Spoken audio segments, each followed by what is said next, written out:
So what have we focused on this time to really push the series forward? Well, this was a unique chance for us because I was the project lead on Gun, while Brian Bright was the project lead on Tony Hawk's Project 8. And he was finishing up Project 8 while I got an early start on Tony Hawk's Proving Ground, about 6 months early start. We usually don't have that much time. We usually just finish one Tony Hawk, figure out what we're going to do with the next one, and just jump on it. And because we had this unique ability to start early, we really got a chance to sort of big picture, kitchen sink, what do we really want to do with a Tony Hawk game? And we did a lot of research. We pulled the guys at the company. We talked to a lot of people who like to play the game. And a couple things really boiled to the top. One was really give the player the idea of what it's like to be a pro skater, what it's like to make your way to the top, what the lifestyle is like, what happens to them, the milestones, the events, the bad things that happen to them. The other thing was the ability to choose and have their own choice and freedom to sort of skate the way they want to skate. A lot of people like, the ultra-realistic but creative modes of Nail the Trick that got added in Project 8, whereas other people sort of like the story aspects of Thug, and other people like, the sort of collect goals, like, just crank out as many goals as you can of the earlier THPS series. So this one, we like sort of pulled all that together and tried to get it into one cohesive structure where we could deliver all of that to the player. So we started early, and we got a writer on board who really knows the skate industry. We got our mechanics programmers on board to start with our mechanics early on, so that when the Project 8 guys came on, the stuff would be done. We started our world earlier, so that when the Project 8 guys did finally finish up Project 8 and came on to Tony Hawk's Proving Ground, the design doc was done. The world had a good start on its design, and the mechanics were all playable, so that then when they started doing the levels and the goals, they could really meld all of it together with the story and the big picture of being able to skate the way you want to skate and play the game you want to play. And that was one of the coolest things for us, because what we ended up with was a game that, if you do like to play, that sort of hardcore, ultra realistic way with the Nail the Trick, now you've got Nail the Grab and Nail the Manual. If you do want sort of more adventure-y, thug storyline stuff, you can do maybe some of the hardcore, some of the rigorous stuff where you're breaking into places or stopping gang members from skating, hating gang members from messing with your fellow skaters, Or if you'd like to just do goals, we've got a whole bunch of photo goals, a whole bunch of arcade machines that you can play with for classic goals, and it's got there like something for everybody on this game. Last year with Tony Hawk's Project 8, we added Nail the Trick. And it was actually really fun for me because I was, finishing up Gun, and then I got a chance to play it, and I was like, oh, this is effing cool, because I just love the idea. I'm sort of a physics geek, so I like to see how, the feet would interact with the board and be able to have total control. And we knew we wanted to have one of the styles for Tony Hawk's Proving Ground being a career skater, and they're the guys who love total control of their board.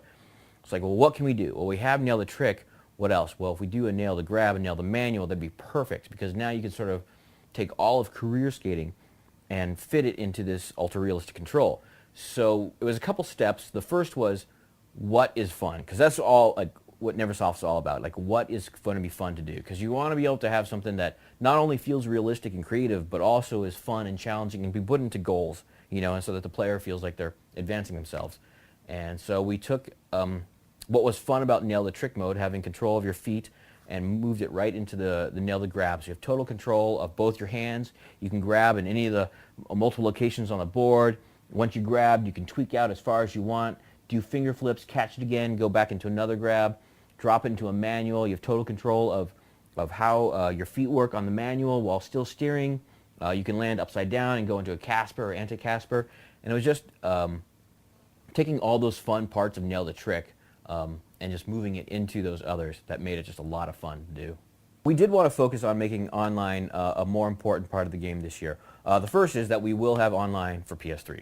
I know a lot of people who had the PS3 version of the game previously really wanted it, and that's why we're doing it this year.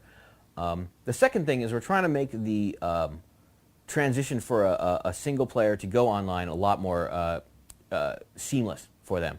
So they have a couple options. One is we have a few telephones throughout the skate world that you're skating in Philadelphia, Baltimore, and DC as you're skating around. You can just go up to them, hit a button, and it will show you all the current games that are getting played in your city. So you can just join online.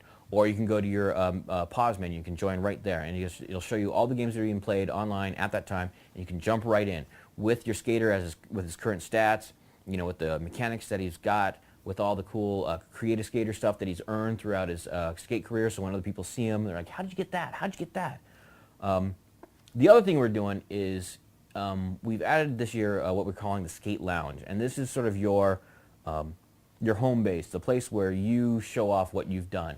And it's sort of like what we had in the creative parks previously in the game, but now it's not only populated with pieces that you can use, like kickers and rails and quarter pipes and ramps and that kind of stuff, but it also brings in the pieces that you've earned throughout your career. So if you won the kicker over the Jeep from the Downtown Showdown, or if you won the limo that you rode in at the end of the video premiere that you did, all those things are now going to be in your Skate Lounge.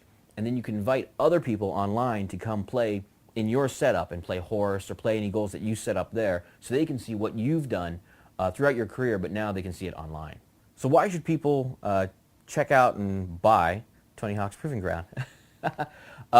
Well, I mean, I've worked on a few of these, and I gotta be honest, this is my favorite one to play and to work on for a lot of reasons. One is I really think we built something that anybody who likes to play skate games will enjoy. If you do want to play, the ultra-realistic way, we've got Nail the Trick, Nail the Grab, Nail the Manual. You have total control. If you do want the adventure, we've got the storylines, we've got the characters that you meet. You play with the pros, you do the demos, you break into places, you get chased by security guards, you get messed with gangs. If you like to, goal hunt and just, complete things, we've got the classic goals. We've got new goal called Hawkman, which is amazingly addictive. We've got photo goals and video goals and just all that kind of stuff. If you like being able to customize stuff, you got your Skate Lounge that you get to completely customize with themes and pieces. Your character you can customize with all the stuff that you win throughout your career. All of it, we've got all of it in there for people to play. As my boss, Joel, likes to say, this game's worth $100. This ain't worth, so it's my favorite one. I think it's got the most in there for everyone, and I'm just really stoked that we got it done. We had the time to do it, and we were able to deliver on it.